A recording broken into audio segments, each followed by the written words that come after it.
Sen. Joe Manchin's island is shrinking. The West Virginia Democrat's path to re-election in 2018 was already the toughest of his career.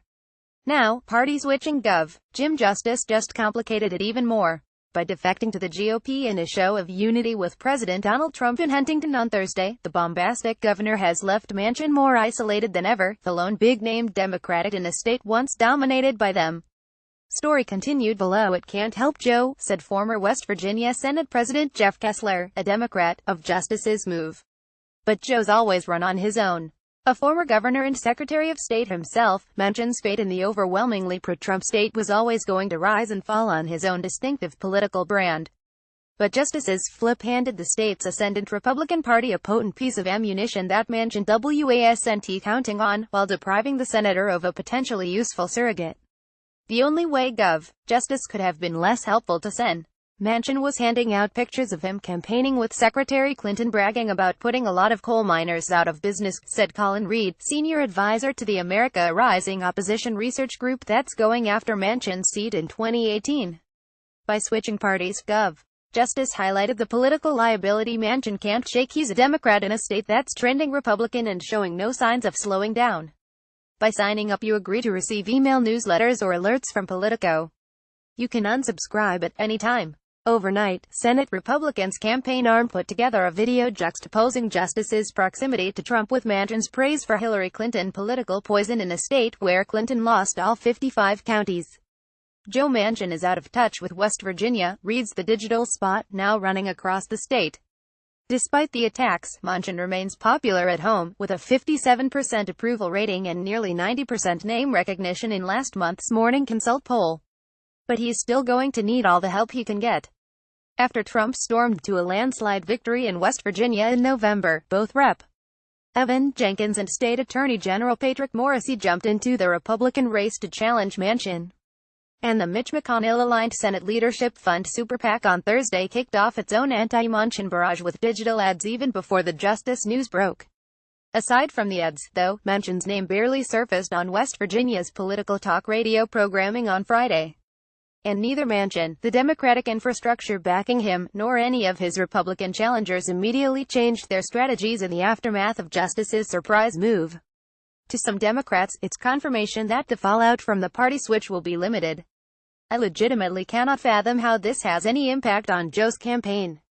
There is almost no way that next fall would have ended with a Manchin Justice statewide tour, but more importantly, Justice has already seen a dramatic decline in his job approval while Manchin is currently more popular, said a Democrat who has worked closely with Manchin. Republicans were always likely to try to tie Manchin to his unpopular National Party. The Democrat added the fact that Jim Justice became a Republican doesn't change what the Republicans will try to say about Manchin, but his brand is stronger than those attacks and has withstood those cheap shots in multiple campaigns. Still, the quiet after the storm reflected an uncertainty about how the electorate will behave in a place where statewide Democrats are nearing extinction, but where national Democrats are optimistic. A well-known figure with a reputation for bucking his party can survive. Both confident and eager to avoid the hyper-partisan current political environment, Manchin has been slow to ramp up for 2018. He waited until June 30 to kick off his campaign with a fundraising reception in Charleston, according to an invitation obtained by Politico. That was over 6 months after many of his similarly vulnerable Democratic colleagues began repositioning themselves for the Trump era. But in West Virginia, the transition to Republican domination has been so rapid that the first comment to come from Manchin's office on Thursday went out of its way to note that he was still a Democrat. In 2014, Republicans gained control of the state legislature for the first time in 83 years, and Shelley Moore Capito became West Virginia's first Republican senator in 55 years. Jenkins, now one of Manchin's challengers, switched to the GOP that year in order to challenge a 19-term Democratic incumbent. Jenkins said Justice's party switch was just the latest sign the National Democratic Party is hopelessly out of touch with the pro-gun, coal-producing state, which has seen thousands of voters change their registration from Democrat to Republican. The Democratic Party's agenda is not the agenda of West Virginia, he said, adding what Jim Justice has done may be out of the ordinary for governors. It is not out of the ordinary for West Virginians. Jenkins said Manchin could no longer hope to stick out as a trustworthy Democrat. He's become a Washington insider. He's part of the Schumer-Warren-Sanders leadership team. Manchin, who won his first full Senate term in 2012, has skillfully navigated the new landscape. He distanced himself from Barack Obama's administration, siding with those who viewed it as waging a war against coal.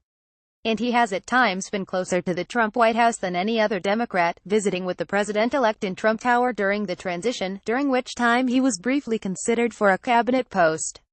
That's muddied GOP efforts to portray him as a rubber stamp for Democratic leadership. A handful of Republicans said Friday that they were disappointed that neither Trump nor Justice singled Manchin out on stage this week, which would have given them a neat clip for television ads. By signing up, you agree to receive email newsletters or alerts from Politico.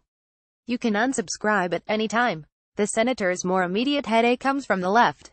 Progressives, including many who repeatedly point to Bernie Sanders' victory in the Democratic primary there last year, regularly accuse Manchin of being an anti-environment, pro-gun fake Democrat despite his new leadership role in the Senate caucus and his gun control legislation. Thanks to Justice, a longtime Manchin friend who repeatedly donated to Manchin's campaigns, even when he was registered as a Republican, Manchin now must remind his party they can still rely on him. They have egg on their face and a stick in the eye, said Kessler, who ran against Justice in the 2016 Democratic gubernatorial primary, of Manchin and his allies.